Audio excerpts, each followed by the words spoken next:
नमस्कार, ANB news देख रहे हैं आप और मैं हूं आपके साथ हितेंद्र। बुलेटिन का आगाज करेंगे। जम्मू कश्मीर के शोपियां में सुरक्षा बलों के साथ मुठभेड़ में 4 आतंकवादियों को मार गिराया गया है, जबकि एक आतंकी ने आत्मसमर्पण कर दिया है। हालांकि आतंकियों के खिलाफ सुरक्षा बलों का संयुक्त अभियान अभी भी जारी है और सेना ने यह भी बताया है कि आतंकियों में से अब तक 2 AK-47 राइफलें और 3 पिस्टल भी बरामद की गई हैं। इससे पहले जम्मू कश्मीर पुलिस ने आतंकियों के सुरक्षा बलों के साथ हुई मुठभेड़ में मारे जाने की खबर दी थी और ये मुठभेड़ जम्मू कश्मीर के शोपियां जिले में किलोरा इलाके में हुई है।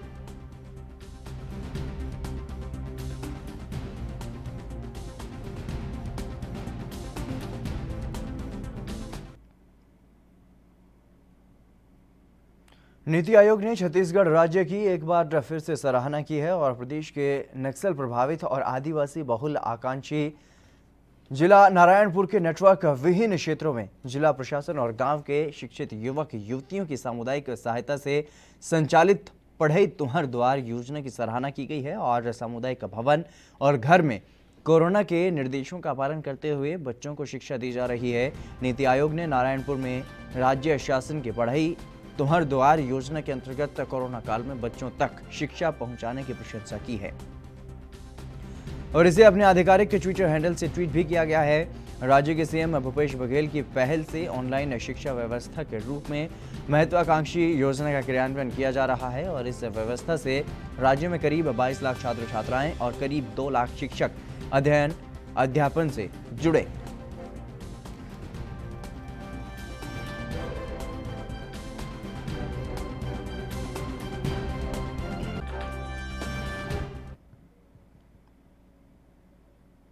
हरियाणा में लॉकडाउन के दौरान शराब घोटाले की जांच पूरी कर चुकी एसईटी की रिपोर्ट पर अब विजिलेंस पूरे प्रदेश में जांच करेगी।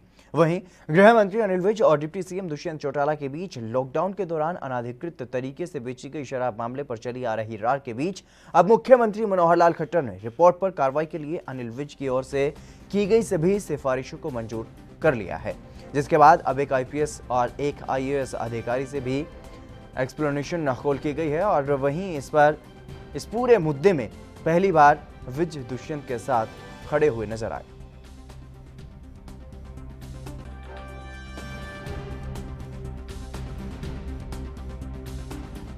ये सारा मामला क्योंकि इसमें बहुत अनियमितताएं बताई गई हैं, स्टेट इंटेलिजेंस ब्यूरो इसकी जांच करे। मुख्यमंत्री जी ने मेरी सारी रिकमेंडेशनों को माना और चीफ सेक्रेटरी को सब पर कार्रवाई करने के लिए कहा। चीफ सेक्रेटरी ने, क्योंकि IAS की एक्सप्लेनेशन चीफ सेक्रेटरी कॉल कर सकते हैं, उन्होंने शेखर विद्यार्थी की एक्सप्लेनेशन कॉल की है और होम डिपार्टमेंट को कहा है कि वो प्रतीक्षा गुदारा की भी एक्सप्लेनेशन कॉल करें। चीफ सेक्रेटरी ने एक्साइज डिपार्टमेंट को और होम डिपार्टमेंट को ये भी कहा है कि आप अपने अपने विभाग में SCT में जहाँ जहाँ पर उनके विभाग के मुतल्लिक अनियमितताओं का जिक्र किया गया है उनकी डिपार्टमेंटल जांच कराएं। वो हम कराने जा रहे हैं और चीफ सेक्रेटरी ने स्टेट विजिलेंस को कहा है कि इस सारे मामले की स्टेट विजिलेंस जांच करे और स्टेट विजिलेंस को उसके लिए पत्र लिख दिया गया है। स्टेट विजिलेंस शराब के कहाँ पर अनियमित सेल हुई या कहाँ पर अनियमितताएँ हुई उस सारे की जांच। नहीं, मैं और दुष्यंत चौटाला दोनों ही प्रदेश से भ्रष्टाचार के खिलाफ लड़ रहे हैं, दोनों मिलकर लड़ रहे हैं और दोनों ही हम चाह रहे हैं कि शराब का जिस प्रकार से पिछले समय में, गुजरे समय में पिछली सरकारों में लूटमार होती रही है वो हमारे राज्य में ना हो और दोनों हम अपने अपने तरीके से उस पर रोक लगाने की कोशिश कर रहे हैं। लेकिन फिर भी वो जांच रिपोर्ट से संतुष्ट क्यों नहीं है? नहीं, जांच रिपोर्ट तो सरकार की है और वो सरकार का हिस्सा है और सरकार ने करवाई है जांच। जांच को मुख्यमंत्री जी ने अपनी संतुष्टि कर दी है। जांच पर कार्रवाई के आदेश हो गए हैं। जांच पर स्टेट विजिलेंस को केस चला गया है, तो वो सरकार का हिस्सा है। मुझे नहीं लगता कि वो सपा एमएलसी सुनील सिंह जाजन ने यह कहा है कि ये सरकार छात्र विरोधी सरकार है और साथ ही ये भी कहा है कि प्रधानमंत्री भी बदल गए हैं और जेईई नीट की परीक्षा को लेकर के बीजेपी सरकार जिद पर अड़ी हुई है। कई राज्यों में बाढ़ आई हुई है और कई लोगों के पास रहने का इंतजाम नहीं है। उन्होंने और क्या कुछ कहा है वो भी आपको सुनवाते हैं। मंशा होती तो योगी जी को पत्र लिखना चाहिए था मोदी जी को कि एग्जाम ना कराएं, बात करनी चाहिए थी। लेकिन क्योंकि ये छात्र विरोधी सरकार है और मुझे तो एक बात नहीं समझ में आ रही, प्रधानमंत्री जी कैसे बदल गए। प्रधानमंत्री जी ने तो इस कोरोना महामारी की शुरुआत में पूरे देश को एक संदेश दिया था। महान है ये बात तब कही थी जब हिंदुस्तान में कुल कोरोना संक्रमित 500 लोग रहे होंगे, पूरा देश बंद हो गया। जब 33 लाख हो गए, हजारों लोग प्रतिदिन मर रहे हैं कोरोना महामारी से, तब आपने जिद पकड़ ली है कि जान के बदले एग्जाम। तो समाजवादी पार्टी ने यही कहा है कि जान के बदले एग्जाम नहीं चलेगा, नहीं चलेगा। तो मुझे लगता है कि सरकार को इसको गंभीरता से संज्ञान में लेकर के, जब कई राज्यों में बाढ़ आई है, लॉकडाउन के चलते ट्रेन नहीं चल रही है, मेट्रो नहीं चल रही है, बसें नहीं चल रही हैं, कहीं रहने का इंतजाम नहीं, खाने का इंतजाम नहीं, तो आखिर आप कैसे परीक्षा करा लेंगे।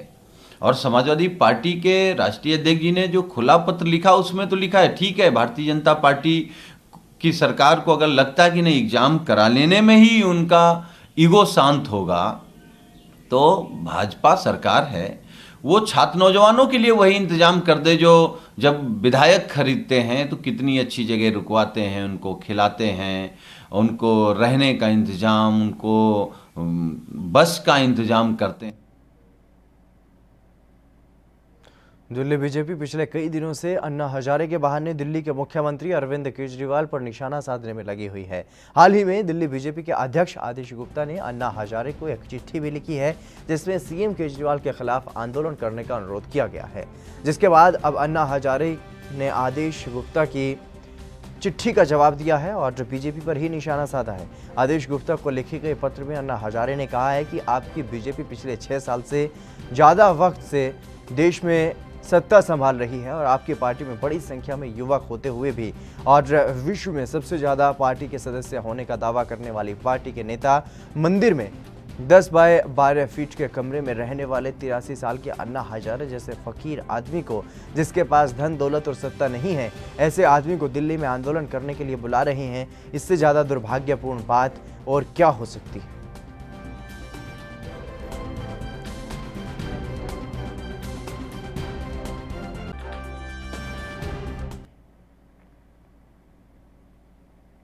दिल्ली के जिम मालिकों ने सफदरजंग एयरपोर्ट के पास सड़क पर उतरकर विरोध प्रदर्शन किया है। दरअसल पिछले कई महीनों से कोरोना संकट के चलते दिल्ली के तमाम इलाकों में जिम बंद पड़े हुए हैं और इसकी वजह से जिम मालिक परेशान हैं और रोजी रोटी का संकट उनके सामने खड़ा हो गया है।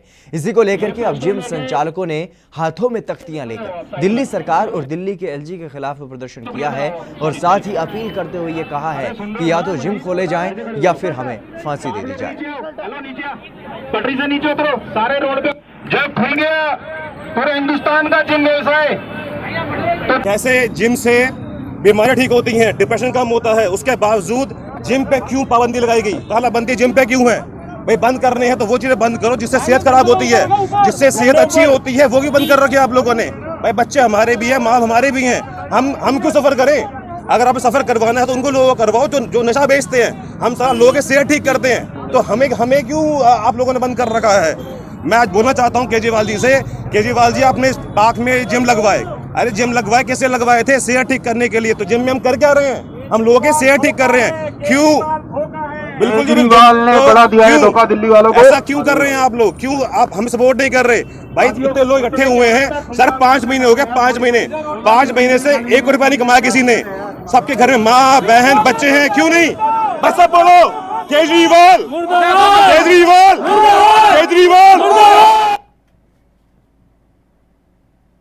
मुंबई में पिछले दिनों जाने माने फिल्म अभिनेता महेश मांजरेकर को उनके मोबाइल पर अबू सलीम के नाम पर एक मैसेज आया जिसमें उनसे 35 करोड़ रुपए की मांग की गई थी और इसकी शिकायत उन्होंने हफ्ता वसूली विरोधी पथक में दर्ज करवाई थी और इस मामले में पुलिस ने मामला दर्ज कर जांच शुरू कर दी। वहीं हफ्ता वसूली विरोध पथक ने जांच शुरू की है और इस मामले में पुलिस ने मिलिंद तोरस्कर नाम के एक व्यक्ति को रत्नागिरी से गिरफ्तार किया है और उसे कोर्ट में पेश किया गया, जहां न्यायाधीश ने 2 सितंबर तक पुलिस हिरासत में उसे भेज दिया है और पुलिस ने बताया है कि उसने आरोपी ने अपना अपराध कबूल कर लिया है और पुलिस ने उसके नाम से सिम कार्ड और मोबाइल बरामद किया है जिससे मैसेज भेजकर 35 करोड़ रुपए मांगे गए थे। पुलिस के मुताबिक वो लॉकडाउन से पहले छोटा मोटा काम कर रहा था।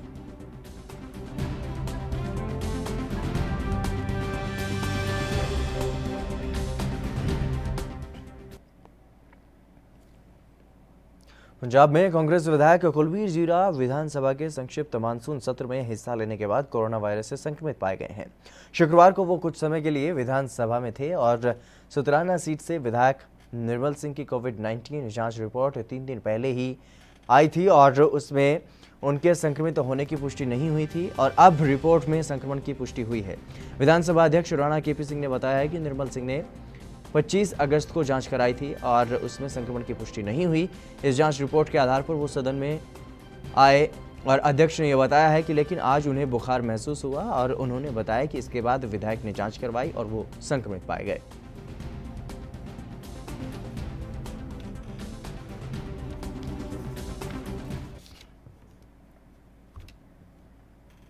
हरियाणा में कोरोना के मामले लगातार बढ़ते जा रहे हैं। इस बीच प्रदेश सरकार ने फैसला लिया है कि अब वीकेंड पर लॉकडाउन नहीं लगेगा।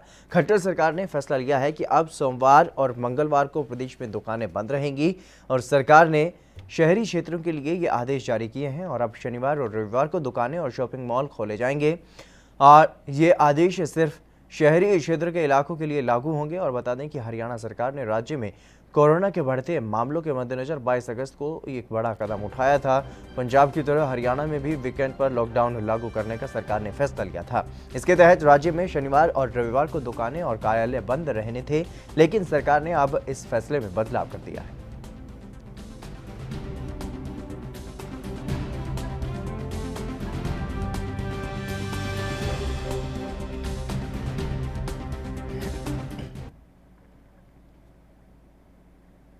मध्य प्रदेश की राजधानी भोपाल में खाकी वर्दी को शर्मसार कर देने वाला एक मामला सामने आया है। जानकारी के मुताबिक एक आरक्षक पर शादी का झांसा देकर युवती से दुष्कर्म करने का आरोप लगा है।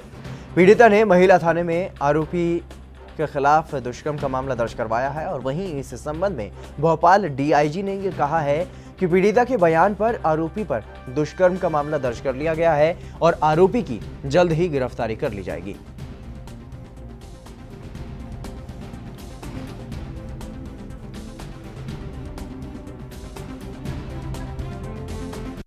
की बदोक कर करके और हमारा प्रयास है कि जल्द से जल्द आरोपी को गिरफ्तार कर लेंगे।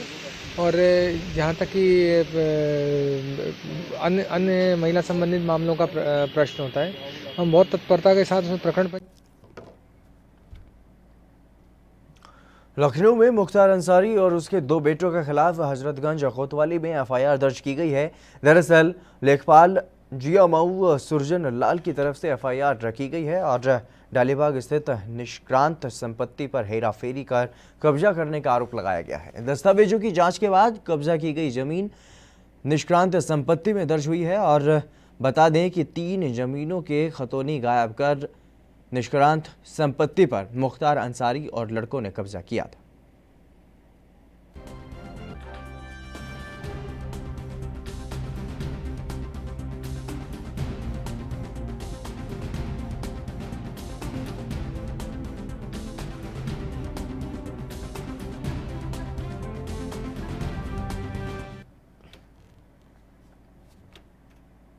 जम्मू कश्मीर के जम्मू में लगातार तीसरे दिन भी बारिश हुई और बारिश से स्थानीय प्रशासन हाई अलर्ट पर है। इसके चलते लगातार सब्जियों की कीमतों में इजाफा हो रहा है, जिससे ग्राहक काफ़ी परेशान नजर आ रहे हैं। वहीं एक ग्राहक ने कहा है कि जो सब्जियां 30 रुपये प्रति किलो के हिसाब से बिक रही थी, अब उन्हें 60 रुपये प्रति किलोग्राम के हिसाब से बेचा जा रहा है। हम इसे बर्दाश्त नहीं कर सकते और ऐसे में स्थानीय लोगों को समस्याओं का सामना करना पड़ रहा है, क्योंकि आवश्यक वस्तुएं महंगे दामों में बेची जा रही हैं। वहीं IMD ने अगले 5 दिनों के लिए जम्मू कश्मीर, लद्दाख और कई अन्य राज्यों में अलग अलग स्थानों पर बिजली गिरने के साथ साथ मध्यम से तेज आंधी की भविष्यवाणी भी की है।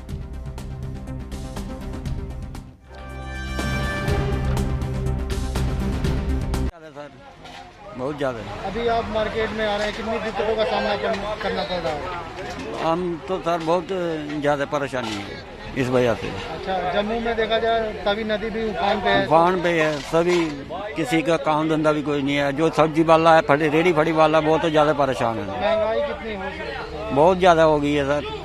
इसी वजह से जो 30 रुपये किलो चाहिए वो 60 रुपये हो गई है। कितनी दिक्कतों का सामना करना पड़ रहा है? देखिए सर, बहुत दिक्कत आ रही है हमें। सुबह सुबह सब्जी लेने जाना होता है, बहुत बारिश होती है, तवी में इतना पानी है और ऊपर से सब्जी इतनी महंगी हो गई है, इतनी महंगी हो, क्या करेगा गरीब बंदा। बहुत परेशानी बहुत हो रही है हमें। लोगों के घरों में पानी भी, हाँ, पानी भी बहुत आ रहा है। लोगों के घरों में पानी आ रहा है, दुकानें भी नहीं खोल पा रहे हैं, दुकानों के अंदर पानी आ रहा है। ये इधर निकले थे सब्जी लेने निकले थे। बारिश का क्या रुकने की कोई नहीं, कोई अब नहीं रुकेगी बारिश। बहुत बारिश लगी है। लोगों को क्या मैसेज दोगे अभी बारिश के कारण? क्या बारिश के कारण ये लोगों को मैसेज है कि अपने घर में बैठे जैसे है। चलिए फिलहाल रुकेंगे एक छोटे से ब्रेक के लिए, जल्द हाजिर होंगे।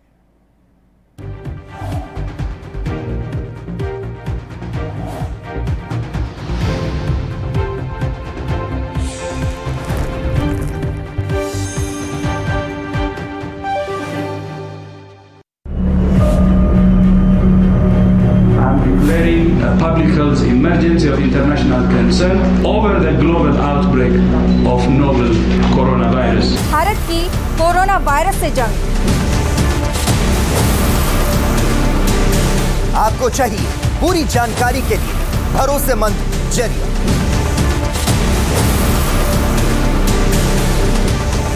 जानकारी जो अफवाहों पर ना हो।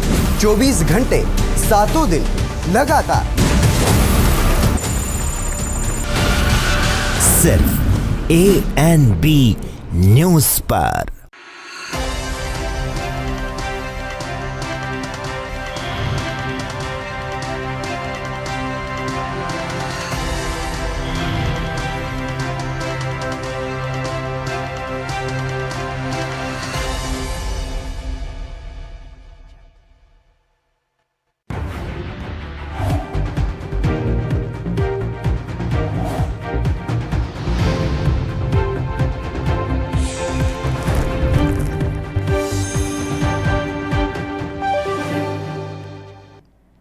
ब्रेक के बाद एक बार फिर से आप सभी का स्वागत है। खबरों में आगे बढ़ेंगे। रिया चक्रवर्ती अपने बॉयफ्रेंड सुशांत सिंह राजपूत की मौत के केस की मुख्य आरोपी हैं।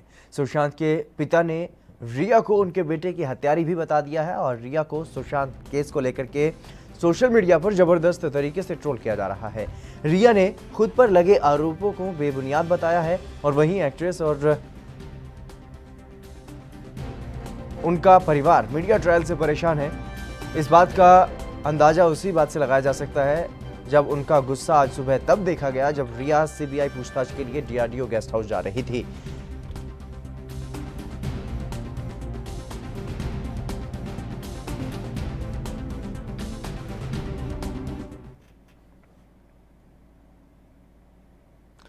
मध्य प्रदेश में लगातार हो रही बारिश के बाद नदी नाले उफान पर हैं और कई नदियों में जलस्तर बढ़ने के कारण बांधों के गेट खोले जा रहे हैं। खंडवा जिले में नर्मदा घाटी के ऊपरी क्षेत्रों में हुई बारिश और बांध के कैचमेंट एरिया से आने वाले पानी से बांधों का जलस्तर तेजी से बढ़ा है और इसे देखते हुए इंदिरा सागर और ओमकारेश्वर बांध से पानी छोड़ने के लिए गेट की संख्या बढ़ा दी गई है और इंदिरा सागर बांध के 12 गेट से 3000 क्यूमेक्स और टरबाइन से 1840 क्यूमेक्स सहित कुल 4840 क्यूमेक्स पानी नर्मदा नदी में छोड़ा जा रहा है और यहाँ पर पहले 6 गेट खुले हुए थे और गेट की संख्या दोगुना होने से नर्मदा में उफान आ गया है।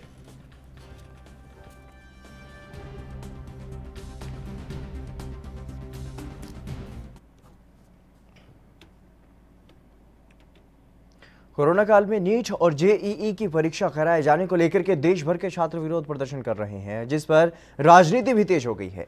तो वहीं यूपी के संत कबीर नगर में युवा समाजवादी पार्टी के कार्यकर्ताओं ने मुलायम सिंह यूथ ब्रिगेड के जिलाध्यक्ष अजीम खान के नेतृत्व में पुलिस के सामने ही सीएम योगी आदित्यनाथ का पुतला फूंका और प्रदेश सरकार के खिलाफ जमकर नारेबाजी की।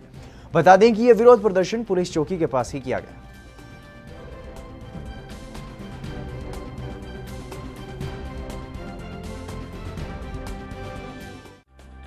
हमारे यूथ विंग के प्रदेश अध्यक्षों को बर्बरता तरीके से लाठीचार्ज करके उनको मारा पीटा और कार्यकर्ताओं को मारा पीटा, जिसके विरोध में संत कबीर नगर में योगी आदित्यनाथ का हम नौजवान क्रांतिकारी साथियों ने पुतला फूंक करके ये बताना चाहा कि योगी सरकार ये जान ले कि हम लाठी और डंडों से डरने वाले लोग नहीं हैं। हम मुलायम सिंह के और अखिलेश यादव जी के नेतृत्व में काम करने वाले लोग हैं। हम पुलिस और लाठियों से डरने वाले लोग नहीं हैं। हमारी मांग ये है कि जिस तरह से मारा गया है आगे से उसकी क्या नाम भरपाई होनी चाहिए, और अगर आगे ऐसा काम करेगी तो हर नुक्कड़ों पे चौराहों पे आपके पिताजी है ना। बिहार के पूर्व स्वास्थ्य मंत्री तेज प्रताप यादव आज रांची जाने के दौरान बिहार शरीफ तालाब पर पहुंचे, जहां पर छात्र नेता नीतीश कुमार की अगुवाई में दर्जनों छात्र नेताओं ने अपने नेता तेज प्रताप का जोरदार स्वागत किया। और इस दौरान तेज प्रताप ने मीडिया से मुखातिब होते हुए आगामी विधानसभा चुनाव को लेकर के नीतीश कुमार के ऊपर चुटकी लेते हुए कहा कि लगातार केंद्र और राज्य की सरकार के कारण ही ऐसी परिस्थिति उत्पन्न हुई है जिससे बिहार की तमाम जनता को खामियाजा भुगतना पड़ रहा है।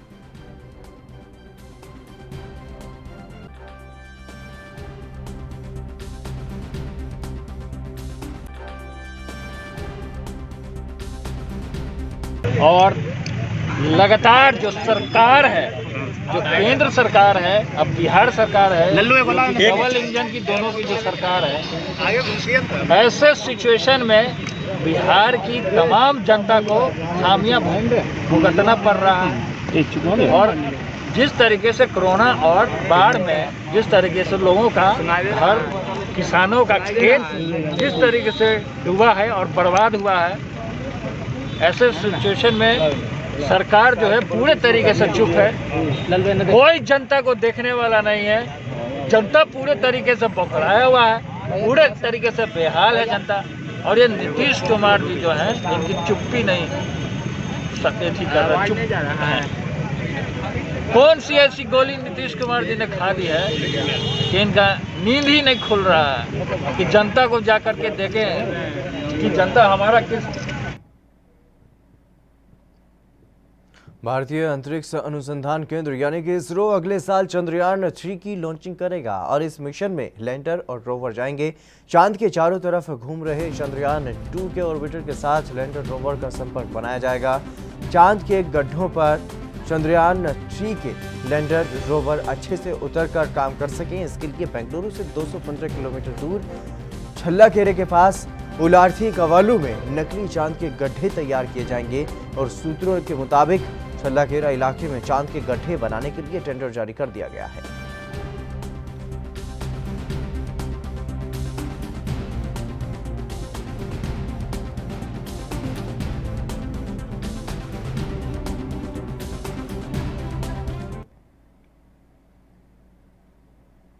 देश के साथ ही पूरे विश्व में कोरोना संक्रमण तेजी से फैल रहा है और अब तक पूरी दुनिया में 2,46,28,000 से ज्यादा लोग वायरस की चपेट में आ चुके हैं, जबकि 8,35,000 से ज्यादा कोरोना मरीजों की मौत हो चुकी है। कोरोना प्रभावित देशों में अमेरिका, ब्राजील और भारत सबसे ज्यादा प्रभावित देश हैं, जहां पर 30 लाख से लेकर 60 लाख तक कोरोना संक्रमित मरीजों की पुष्टि हो चुकी है। वहीं अगर बात की जाए अमेरिका की, तो यहां पर 60,46,000 से ज्यादा लोग वायरस की चपेट में आ चुके हैं और 1,84,796 लोगों की मौत भी हो चुकी है। बीते दिन की अगर बात की जाए तो अमेरिका में 46,286 नए केस सामने आए हैं, जबकि 1,143 कोरोना मरीजों की मौत हुई है।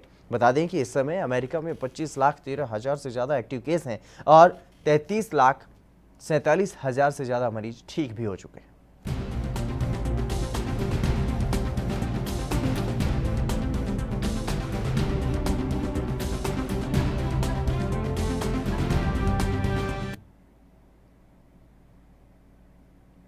कोरोना संक्रमित देशों में ब्राजील दूसरे स्थान पर है। वहां बीते दिन 42,489 नए कोरोना मामलों की पुष्टि हुई है, जबकि 1,143 मरीजों की मौत हुई है। अगर कुल केस की बात की जाए तो ब्राजील में 37,64,000 से ज्यादा कोरोना के केस हैं, जिसमें से 1,18,726 मरीजों की मौत भी हो चुकी है और 29,47,000 से ज्यादा कोरोना मरीज ठीक हो चुके हैं।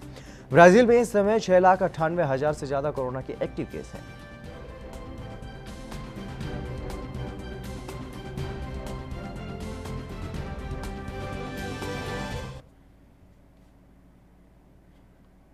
कोरोना प्रभावित देशों में मेक्सिको अब 8वें स्थान पर पहुंच गया है, लेकिन मृतकों के मामले में वो अभी भी तीसरे स्थान पर बना हुआ है।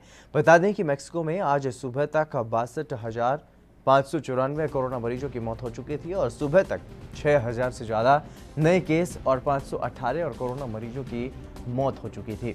इसके अलावा अगर कुल मामलों की बात की जाए तो मेक्सिको में 5,79,000 से ज़्यादा लोग कोरोना वायरस की चपेट में आ चुके हैं, जबकि 4 लाख से ज़्यादा मरीज ठीक भी हो चुके हैं। मेक्सिको में इस समय 1,16,000 से ज़्यादा कोरोना के एक्टिव केस हैं और बीते दिन वहां पर 5,267 नए केस सामने आए और जबकि 626 कोरोना मरीजों की मौत हुई।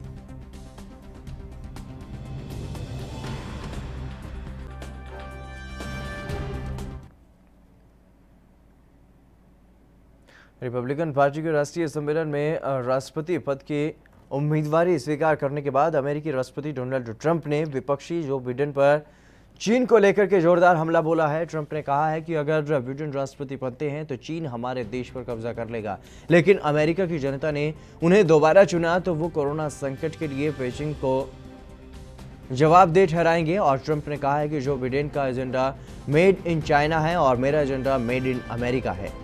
डोनाल्ड ट्रंप ने यह कहा है कि अगर वो दोबारा से राष्ट्रपति बनते हैं तो आने वाले 4 सालों में हम अमेरिका को मैन्युफैक्चरिंग में सुपर पावर बनाएंगे, हम देश में अवसर बढ़ाएंगे और मेडिकल सप्लाई चेन को वापस अमेरिका में लाएंगे।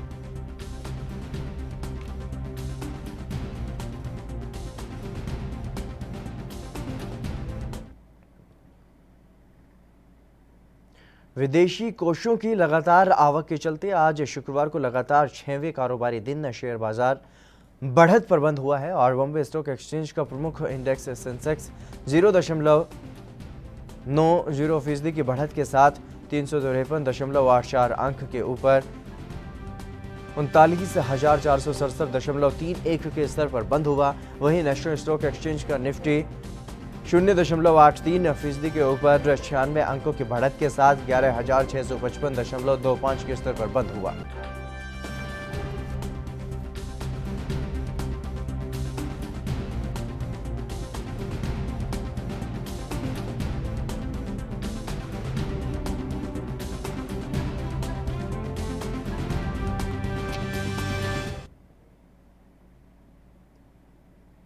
लद्दाख में चीन से चल रहे तनाव के बीच भारतीय कंपनियों ने चीन के खिलाफ एक और फैसला किया है। एक रिपोर्ट के मुताबिक भारत की सरकारी रिफाइनरी कंपनियों ने अब चीन से जुड़ी कंपनियों से कच्चा तेल खरीदना बंद कर दिया है। इससे पहले भारत सरकार ने पड़ोसी देशों से आयात को लेकर के नियम सख्त किए थे। भारत और चीन के सीमा विवाद के बीच 23 जुलाई को मोदी सरकार ने नए नियमों का ऐलान किया था और वहीं सूत्रों के मुताबिक पिछले सप्ताह भारत की सरकारी रिफाइनरी ने चीनी ट्रेडिंग फर्म को कच्चे तेल के आयात का टेंडर रोकने का फैसला किया है। हालांकि भारत की सरकारी रिफाइनरियां Indian oil corps, Bharat petroleum corps, Hindustan petroleum corp और मैंगलोर रिफाइनरी और पेट्रोकेमिकल की तरफ से अभी तक कोई बयान जारी नहीं किया गया है।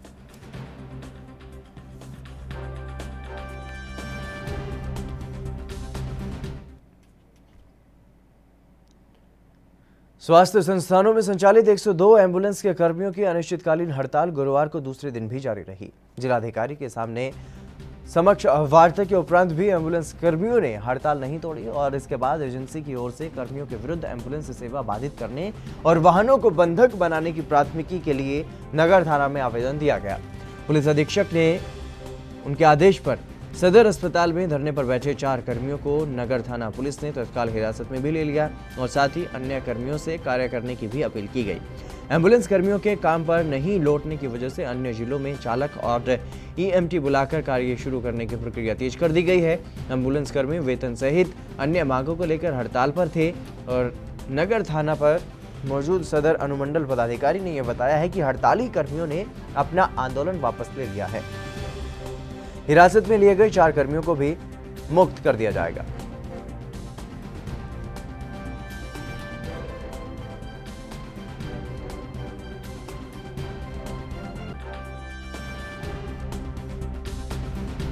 हड़ताल पर है।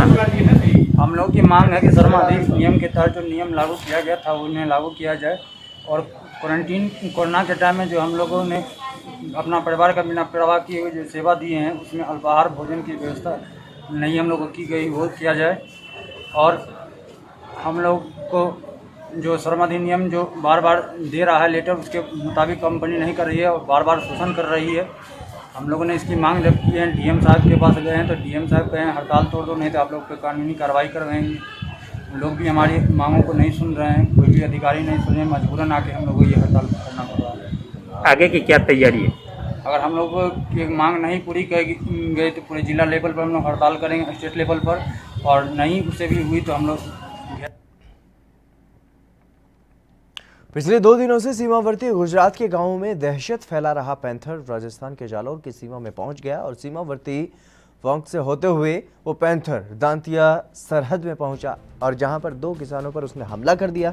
जानकारी के मुताबिक ये पैंथर पिछले 2 दिनों से जिले के सीमावर्ती गांवों में था जहां 3 किसानों पर हमला कर उन्हें चोटिल किया गया था। गुजरात की वन विभाग की टीम भी उसका रेस्क्यू करने का प्रयास कर रही थी, लेकिन पैंथर गुरुवार सुबह जालौर की सीमा में आ गया और पैंथर को पकड़ने के लिए जोधपुर से रेस्क्यू की टीम को बुलाया गया और ग्रामीणों में दहशत का माहौल वहां पर देखने को मिल रहा है।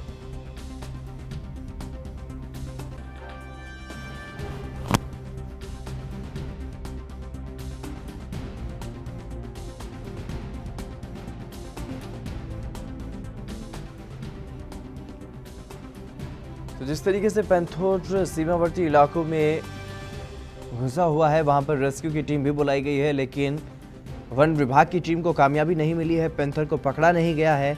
इसकी वजह से जो आसपास के गांव हैं उनमें दहशत का माहौल बना हुआ है और दहशत का माहौल इसलिए भी बना हुआ है क्योंकि 3 किसानों पर ये पैंथर हमला कर चुका है, 3 किसानों को घायल कर चुका है। तो ऐसे में वन विभाग को सूचित किया गया है, लेकिन अभी तक पैंथर को पकड़ा नहीं जा सका है। इसी की वजह से अलग अलग जगहों पर, अलग अलग गांव में जो आसपास के गांव हैं वहां पर लोगों में भय का माहौल बना हुआ है। जिस तरीके से एक पैंथर की वजह से कई किसानों को वो पैंथर जो है घायल भी कर चुका है।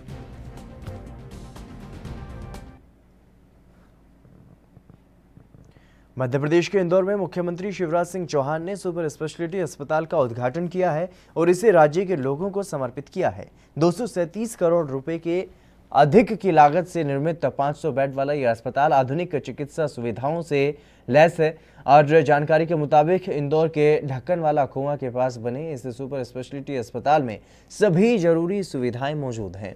उद्घाटन के बाद डॉक्टर बिंदल ने मुख्यमंत्री को अस्पताल के बारे में जानकारी दी है और वहीं मुख्यमंत्री इंदौर पहुंचने के पहले देवास के खातेगांव पहुंचे और वहां पर खराब हुई फसलों का निरीक्षण किया। शिवराज सिंह ने कोरोना को लेकर के इंदौर में किए सीरो सर्वे परिणाम की भी घोषणा की थी और इस अस्पताल के उद्घाटन होने से कोरोना से सबसे ज़्यादा प्रभावित इंदौर को बहुत बड़ा लाभ मिलेगा। बताया जा रहा है कि इस सुपर स्पेशलिटी अस्पताल को कोरोना महामारी के इलाज के लिए ही जल्द तैयार किया गया है। सूबे के जल संसाधन मंत्री तुलसी सिलावट ने सोमवार को अस्पताल के बारे में बताया था। सुपर स्पेशलिटी अस्पताल में कोरोना के मरीजों के लिए, उनके इलाज के लिए अब ये अस्पताल जो है वो शुरू कर दिया जाएगा।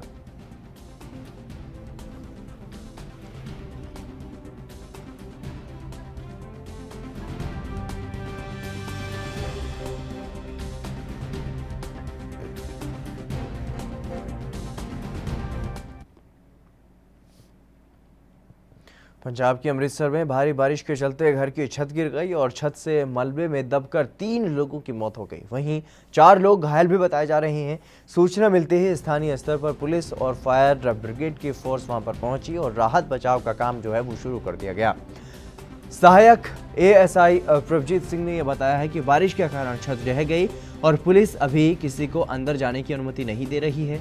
बताया गया है कि अमृतसर के गुरु नानकपुरा में यह हादसा हुआ है और राहत बचाव कार्य जारी है।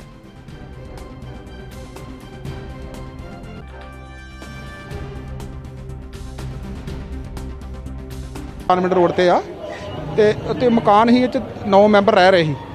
ਇਹਦੇ ਵਿੱਚੋਂ 3 ਮੈਂਬਰ ਤੇ ਮੌਕੇ ਤੇ ਡੈੱਡ ਹੋ ਗਏ ਆ ਤੇ ਹਸਪਤਾਲ ਲੈ ਕੇ ਗੁਰੂ ਨਾਨਕ ਹਸਪਤਾਲ ਲੈ ਗਏ। ਬਾਕੀ ਇਹਨਾਂ ਦੇ ਪਰਿਵਾਰ ਦੀ ਵਾਸਤੇ ਸੇਫਟੀ ਵਾਸਤੇ ਪੁਲਿਸ ਪ੍ਰਸ਼ਾਸਨ ਨੇ ਆਪਣਾ ਕੀਤਾ ਪ੍ਰਬੰਧ ਤੇ ਕੋਈ ਅੰਦਰ ਨਹੀਂ ਜਾਣ ਦੇਣਾ। ਸਮਾਨ ਸਮੂਨ ਪਿਆ ਵਾ, ਕੋਈ ਸਮਾਨ ਸਮੂਨ ਨਾ ਕੋਈ ਉਹਨਾਂ ਦਾ ਚੁੱਕ ਚੱਕ ਕੇ ਲੈ ਜਾਏ ਜਾਂ ਕੋਈ ਹੋਰ ਜ਼ਰੂਰੀ ਵਸਤਾਂ ਲੈ ਜਾਏ ਚੁੱਕ के। बिहार एक बार फिर कोरोना के करीब 2000 मरीज वहां पर पाए गए हैं और स्वास्थ्य विभाग की ओर से शुक्रवार को जारी रिपोर्ट के अनुसार 1998 नए कोरोना संक्रमितों की पहचान की गई है।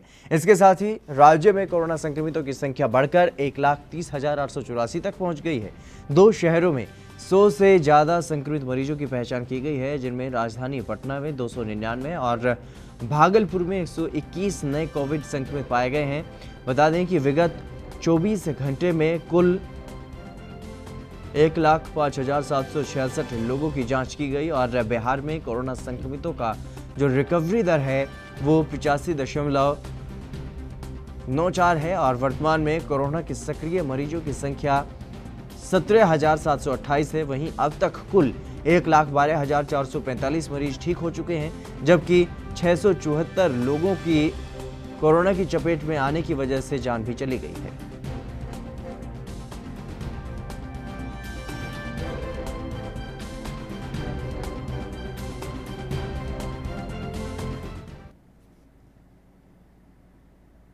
यूपी के मथुरा से पीड़ित परिवार न्याय के लिए लखनऊ पहुंचा। दरअसल 1 साल पहले 12 साल की नाबालिग के साथ दुष्कर्म हुआ था। मारपीट और रेप के मामले की पीड़ित परिवार ने मात्र थाने में तहरीर दी थी। पुलिस ने रेप के आरोपी को जेल भेजा था, लेकिन दबंग लोग पीड़ित परिवार के साथ रोज मारपीट छेड़छाड़ करते ताकि वो समझौता कर लें, जिसके चलते परिवार ने डीजीपी ऑफिस पहुंचकर न्याय की गुहार लगाई है। वहीं परिवार का कहना है कि अगर न्याय नहीं मिला तो वो पूरा परिवार आत्मदाह कर लेगा और आत्मदाह की जिम्मेदार मात थाना प्रभारी और दबंगों की होगी। बता दें कि इससे पहले भी राजधानी में एक अमेठी के परिवार ने न्याय न मिलने के कारण आत्मदाह करने की कोशिश की थी। पार्टी थी वो दबंग पार्टी थी, पैसे वाले लोग थे, हम सब गरीब लोग थे। उन्होंने हमें दबाव बनाया कि राजीनामा कर लो, राजीनामा कर लो।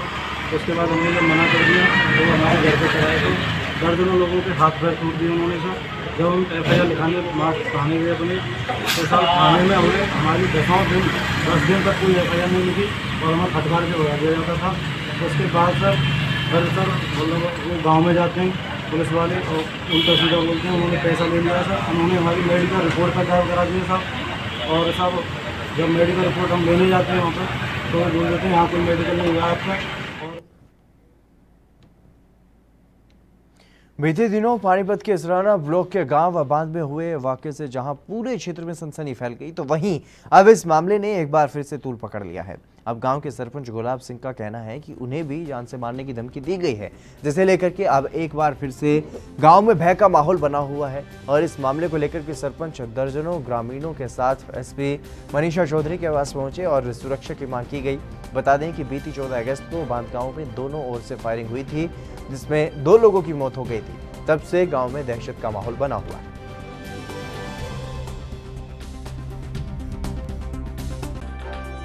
उस समय इन्होंने 14 को लूटपाट की और वहाँ फायरिंग की। उसके बाद में 17 तारीख को रात को तकरीबन 9:30 बजे ये गांव में आ गए। 5 आदमी, 2 तो आन के इन्होंने फायरिंग की और दहशत फैलाई। उसके बाद में अपनी प्रोटेक्शन के लिए वहाँ फायर किया। फायर करने के बाद में वो 2 आदमी वहीं मर गए और 3 वो भगोड़ा हो गए, जिसकी वजह से गांव में दहशत फैली हुई है और अब धमकियाँ मिल रही हैं स्कीमां गाड़ियाँ दे रही है, स्कीमां औरतों को मैं ये कह रही है कि खेत में जाके दे, स्कीमां ये कह रही है कि हम उठवा देंगे, हमारे पास बहुत बदमाश हैं, हम औरतों खेतों से उठवा लेंगे। गांव के अंदर दहशत फैली हुई गांव में। चलिए फिलहाल रुकेंगे एक और छोटे से ब्रेक के लिए, जल्द हाजिर होंगे।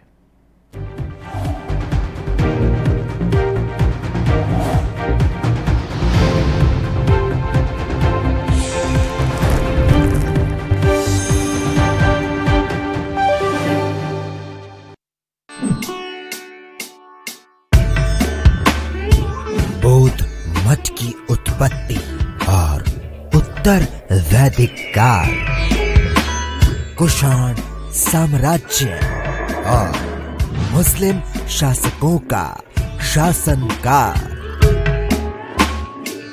मथुरा के पेड़े और आगरा का ताज, फिरोजाबाद की चूड़ियां और बनारस का घाट,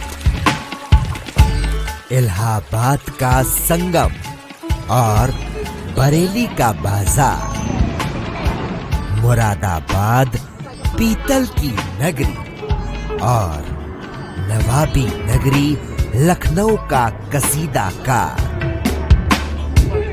जहां कोस कोस पे बदले है पानी, जहां 2.5 कोस पे बदले है वाणी, जहां की मिट्टी और हवा में महकती है पीर और संतों की रूह, उस प्रदेश की नजाकत और उस प्रदेश का मिजाज दिखाएंगे हम ANB न्यूज पर। अपना उत्तर प्रदेश।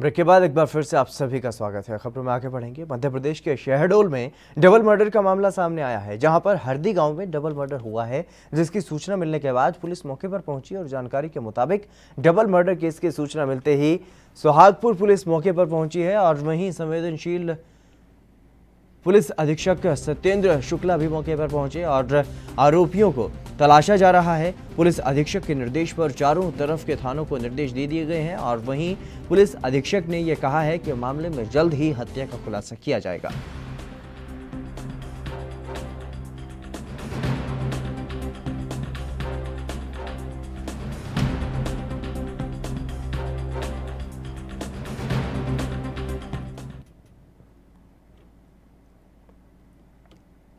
राजस्थान में युवा कांग्रेस प्रदेश अध्यक्ष गणेश घोगरा चित्तौड़गढ़ पहुंचे और जहां पर यूथ कांग्रेस पदाधिकारियों और कार्यकर्ताओं ने उनका जोरदार स्वागत किया।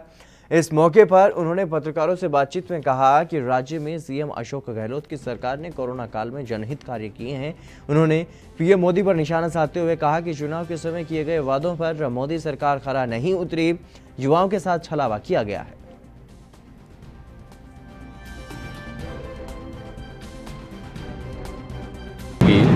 अभी मैं एक बार सभी जिला लेवल पे घूम रहा हूँ और जो भी हमारे राज्य सरकार की जो योजना है, हमारे यूथ कांग्रेस के कार्यकर्ता हूँ, भले NSU के कार्यकर्ता हूँ, जिस तरह से हमारे लोकप्रिय मुख्यमंत्री अशोक गहलोत जी ने जो कोविड-19 को लेकर जो अच्छा काम किया है, तो मैं मानता हूँ बहुत अच्छा सराहनीय काम है। किसी को भूखा नहीं रहने दिया, नरेगा जैसी स्कीम चलाई, सबको रोजगार दिया और मोदी सरकार जो केंद्र में बैठी हुई है, जो इन्होंने जो घोषणा किए थे, जो वादे किए थे, बेरोजगारों को हम रोजगार देंगे, हर वर्ष 2 करोड़ रोजगार देंगे, नौकरियां देंगे, अच्छे दिन आएंगे, काला धन लाएंगे, 15 लाख देंगे और अभी जो जेईई और नीट का जो कोरोना को संकट है, वैश्विक महामारी है, उसमें आप एग्ज़ाम कराना चाहते हो, तो इसका हम सब, भले एनएसयूआई हो, यूथ कांग्रेस है, पूरे कांग्रेस के जो भी संगठन हैं।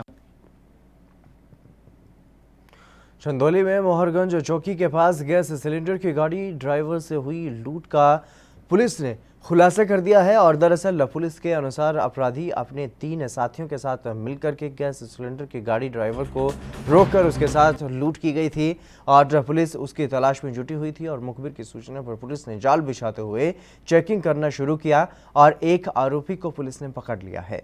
दूसरा भागने में हालांकि कामयाब रहा है। और बता दें कि पकड़े गए आरोपी पर 7 केस पहले से ही दर्ज हैं, जिसको पुलिस ने गिरफ्तार किया है और आगे की कार्रवाई में अब पुलिस जुट गई है।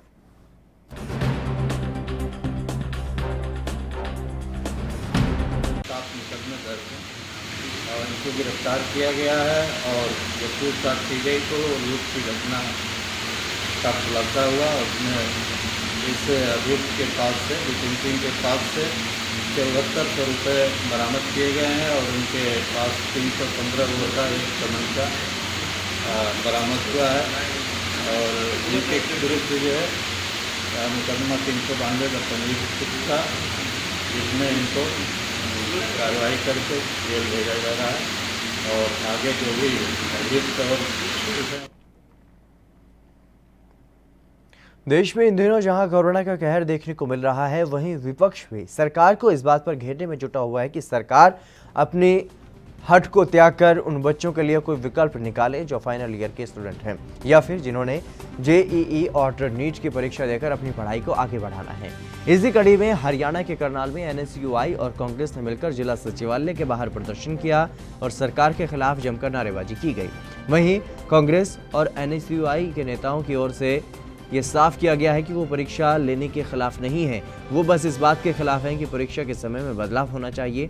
दरअसल अभी कोरोना चल रहा है और ऐसे में लाखों बच्चे परीक्षा देने के लिए एक जगह से दूसरी जगह जाएंगे, जिससे कोरोना के बढ़ने का खतरा और भी बढ़ जाएगा।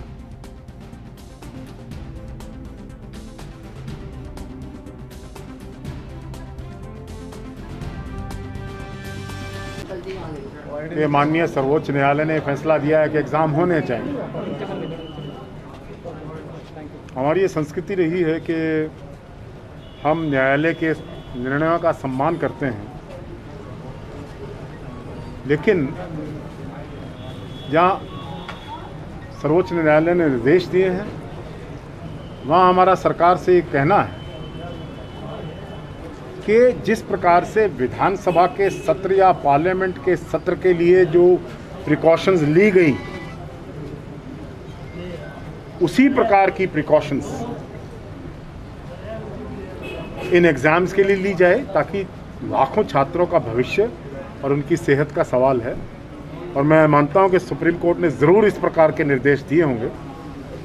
उन निर्देशों का पालन करते हुए, हालांकि कांग्रेस ने कहा कि इनको पोस्टपोन किया जाए थोड़े समय के लिए, हमने ये नहीं कहा कि एग्ज़ाम लिए ही ना जाए, पोस्टपोन किया जाए। सुप्रीम कोर्ट ने फैसला दे दिया है, स्थिति बदली है, लेकिन इस बदली हुई परिस्थिति में भी सरकार को इंश्योर करना चाहिए कि ये कोरोना की महामारी, इसका असर, इसकी छाया इन एग्जाम्स पर ना पड़े, ताकि छात्रों के सेहत और भविष्य के साथ खिलवाड़। बच्चों के भविष्य का सवाल है, लापरवाही बिल्कुल भी लापरवाही। सुप्रीम कोर्ट का आदेश हमने देखा है। सुप्रीम कोर्ट के आदेश के हिसाब से उन्होंने बकायदा सीधे तौर पर स्पष्ट शब्दों में यह कहा है कि सरकार 30 सितंबर तक जो गाइडलाइंस जारी करी हैं कि 30 सितंबर तक जो है परीक्षाएं कराई जाएं, ऐसे कोई जो है गाइडलाइंस केंद्र सरकार जारी ना करे। और उन्होंने बोला है कि हरियाणा सरकार या स्टेट गवर्नमेंट यूजीसी से बात करे, उस डेट को वो एक्सटेंड कर सकती है। हम भी यही कह रहे हैं, एनएसयूआई या कांग्रेस पार्टी कभी भी किसी परीक्षाओं के खिलाफ नहीं रहे, परंतु आपातकाल है, आपातकाल में सारी मर्यादाएं तोड़ दी जाती हैं। उन्हीं मर्यादाओं को तोड़ते हुए हरियाणा सरकार से दरखास्त करना चाहते हैं कि हरियाणा सरकार इन परीक्षाओं को स्थगित करे और जेईई नीट की परीक्षाओं को आगे पोस्टपोन किया जाए। देखिए जी, हरियाणा के अंदर ऐसे हालात हैं कि हमारे प्रदेश का मुखिया, जिसको हरियाणा का पहला आदमी कहा जाता है, वो आज कोरोना से ग्रसित हो चुका है। और मैं हरियाणा के अगर करनाल जिले की बात करूं, मैं यहां की व्यवस्था के ऊपर भी सवाल खड़ा करता हूं आपके चैनल के माध्यम से। अगर खट्टर साहब यहां से एमएलए बनते हैं तो अपना इलाज मेदांता में क्यों कराते हैं, अपना इलाज सरकारी अस्पताल करनाल में क्यों नहीं कराते? आज ये सवाल भी खट्टर साहब पर खड़े होते हैं। अगर करनाल जिले का कोई व्यक्ति, उसको कोई समस्या होती है तो वो अपना इलाज मेदांता में कराएगा या करनाल जिले में कराएगा, इसका जवाब भी खट्टर साहब दें। और आज जो हमारा प्रदर्शन था, इसके लिए मैं बताना चाहूंगा कि 23 जून को हरियाणा सरकार ने बकायदा हाईकोर्ट में लिखित तौर पर यह एफिडेविट दिया हुआ है कि हम किसी भी सत्र की कोई भी परीक्षाएं नहीं कराएंगे। परंतु 11 अगस्त को हरियाणा सरकार ने अपनी वादा खिलाफी करी, अपने फैसले से यू टर्न करा और अब दोबारा से हरियाणा सरकार यह कह रही है कि फाइनल सत्र की परीक्षाएं होनी चाहिए। मैं मुख्यमंत्री खट्टर साहब से सवाल पूछना चाहूंगा, 2 दिन पहले विधानसभा का सेशन हुआ, आनन फानन में 2 दिन का सेशन 4 घंटे में निपटा दिया। हरियाणा के मुद्दों के साथ छेड़छाड़ करी गई और हरियाणा के सभी विधायकों का, 90 विधायकों का सरकारी खर्च के ऊपर कोरोना टेस्ट किया गया। खट्टर साहब क्या गारंटी लेते हो कि जब परीक्षा केंद्रों में हमारे भाई, हमारी बहनें, विद्यार्थी जाएंगे तो उनका भी टेस्ट सरकारी खर्चे पर होगा? या खट्टर साहब ये साफ करें कि हरियाणा सरकार की नजर में हरियाणा के एमएलए की जान की कीमत हरियाणा के विद्यार्थी की जान की कीमत से ज्यादा है? सर, आप क्या चाहते हैं? हम ये चाहते हैं कि जो परीक्षाएं हो रही हैं वो गलत हैं और परीक्षाओं को टेम्परेरी, जेई और नीट की परीक्षाओं को स्थगित किया जाए और फाइनल ईयर के छात्रों को बिना परीक्षा, जैसा हरियाणा सरकार ने 5 controller of examinations Haryana universities को कंबाइन करके एक फॉर्मूला निकाला था, उसी फॉर्मूले के हिसाब से बाकी विद्यार्थियों का परिणाम घोषित किया जाए। इसीलिए आज हमने हर जिले में कांग्रेस पार्टी के साथ एनएसयूआई ने ये जो मांग पत्र आज डीसी के माध्यम से प्रधानमंत्री तक पहुंचाएंगे और पूरे देश में हमारा आज ये धरना प्रदर्शन। आपको लगता है बच्चों के पेरेंट्स मानेंगे कि जेईई और नीट में ऐसे? अगर आपकी मैं जानकारी की बात करूं तो अभिभावकों की यह डिमांड है। आज आप और हम यहां खड़े हैं, सभी के घर में 4 से 5 परिवार के सदस्य होंगे।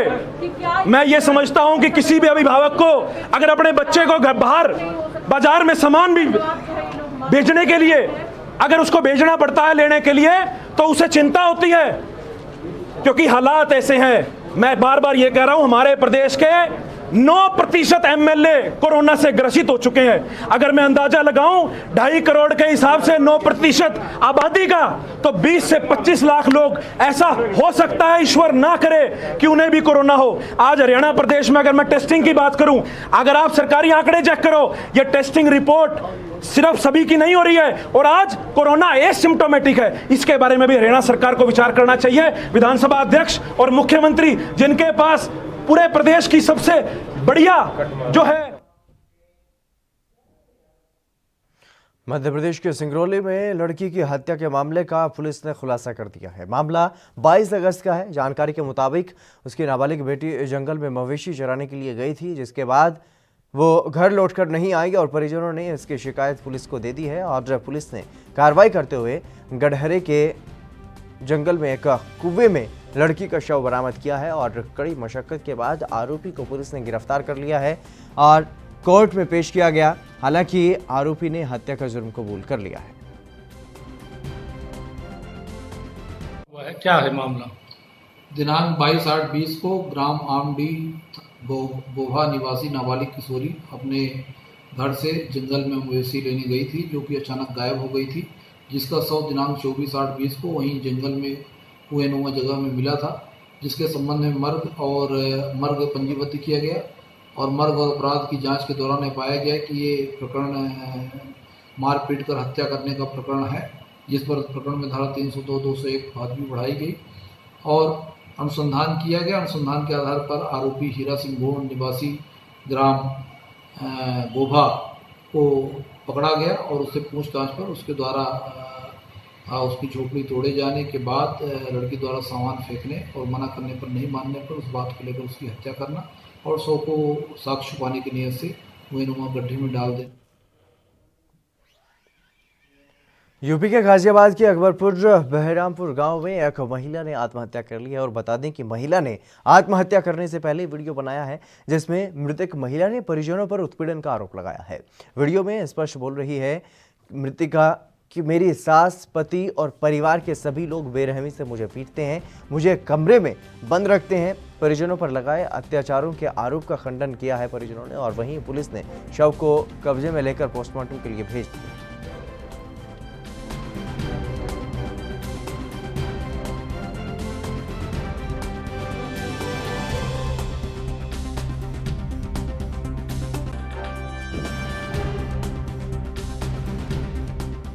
लगातार जिस तरीके से आपराधिक वारदातें जो हैं वो उत्तर प्रदेश में बढ़ रही हैं, तो घरेलू उत्पीड़न का मामला भी अब ये सामने आया है। एक महिला ने वीडियो बनाया, सोशल मीडिया पर वायरल किया और परिजनों पर उत्पीड़न का आरोप लगाया है और महिला ने सुसाइड कर लिया है।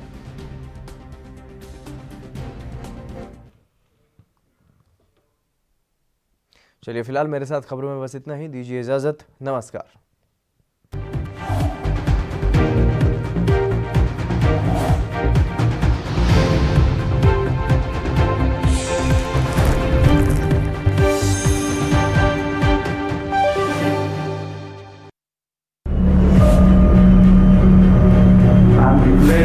Public health emergency of international concern over the global outbreak of novel coronavirus. Bharat की कोरोना वायरस से जंग।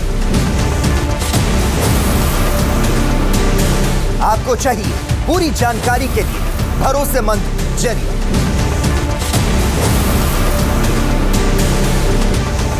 जानकारी जो अफवाहों पर न हो। 24 घंटे 7 दिन लगातार